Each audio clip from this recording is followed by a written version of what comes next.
Il y a beaucoup de tensions politiques en ce moment dans le Moyen-Orient et pourtant le prix de l'or est en train de consolider et même baisser. Alors que normalement dans ce genre de situation, l'or est censé monter euh, sans arrêt et si tu comprends pas pourquoi, c'est que tu ne comprends pas encore comment fonctionne vraiment le marché là-dessus. Donc la plupart des gens pensent que guerre c'est de la panique. Donc quand il y a de la panique, les investisseurs achètent de l'or.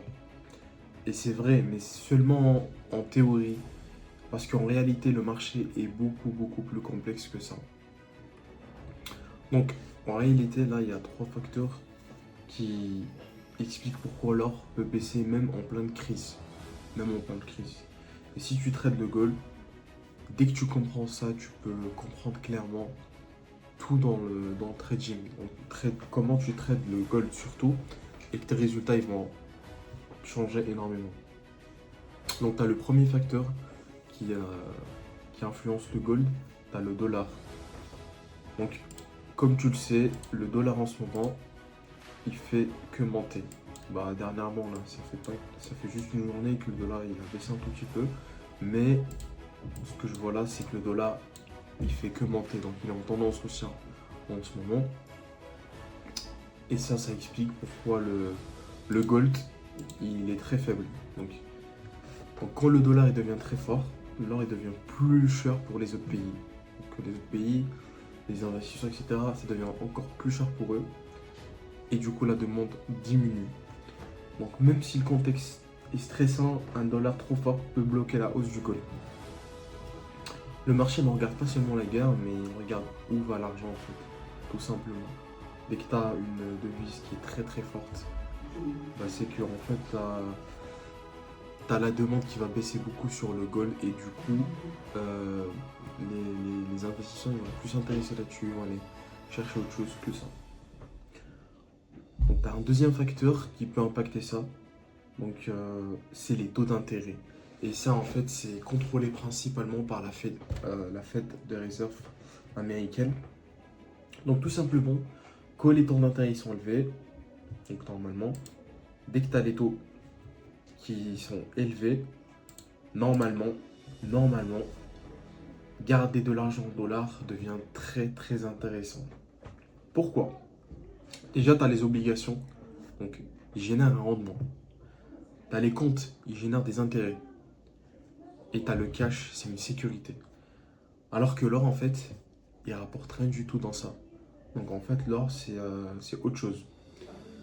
Donc dans un environnement de taux élevés, avec des comptes avec des intérêts et plus de sécurité, l'or, il devient moins attractif pour les investisseurs, malheureusement. Et ça explique pourquoi il baisse en fait, même avec une guerre, même avec des tensions politiques. Il y a autre chose aussi que je voulais montrer en fait, c'est qu'il y a aussi les rendements. Donc les rendements, c'est tout ce qui est, Ils sont où les rendements?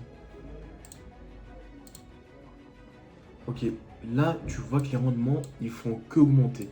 Depuis un certain moment, depuis le 4 mars, là les rendements, ça explose. Donc les rendements qui sont hauts sur 10 ans, parce que ça c'est sur 10 ans du coup, des rendements qui sont hauts veut dire qu'un dollar qui est très fort, des obligations qui vont rapporter des intérêts, plutôt des rendements, je veux dire.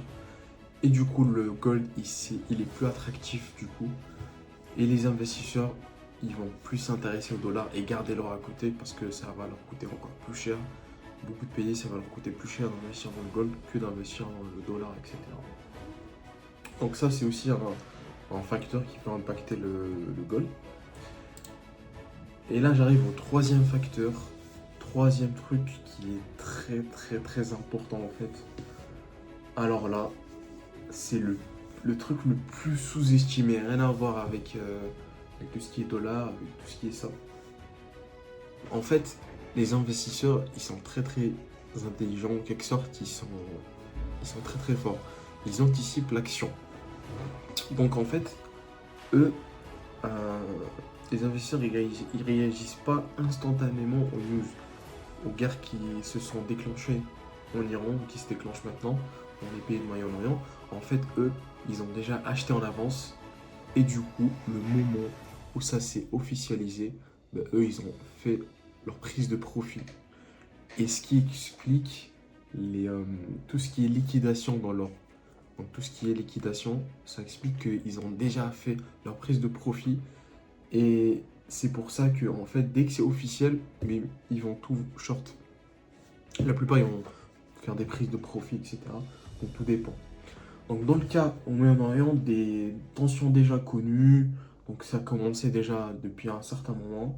Donc il y avait des achats de l'or avant. Dès que la news est arrivée, donc les investisseurs, ils ont déjà pris leur profit. Et du coup, comme on dit en anglais, buy the rumor, sell the news. Donc ça, c'est une phrase qui est très très connue, qui veut dire que tu vends, en fait, t'achètes la rumeur et tu vends tout ce qui est news, tout ce qui est info. Donc c'est pour ça, en fait, ils sont très très forts là-dessus. Et c'est exactement ce qui peut faire baisser le gold même pendant une guerre, en fait. Donc faites très très attention. Le gold, c'est pas que des tensions politiques et les investisseurs, ils vont plutôt aller vers ça. Non, il y a vraiment le premier facteur, c'est le dollar, les taux d'intérêt et plus l'anticipation des traders qui peut arriver avant même que la news se déclenche. Faut faire très attention.